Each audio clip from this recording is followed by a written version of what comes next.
يا بني إسرائيل اذكروا نعمتي التي أنعمت عليكم وأوفوا بعهدي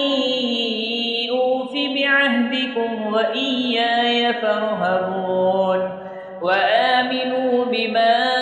أنزلت مصدقا لما معكم ولا تكونوا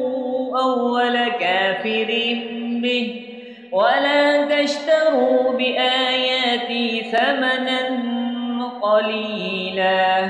وإياي فاتقون ولا تلبسوا الحق بالباطل وتكتموا الحق وأنتم تعلمون وأقيموا الصلاة وآتوا الزكاة واركعوا مع الراكعين أتأمرون الناس بالبر وتنسون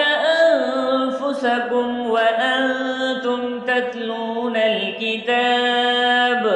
أفلا تعقلون واستعينوا بالصبر والصلاة وإنها لكبيرة إلا على الخاشعين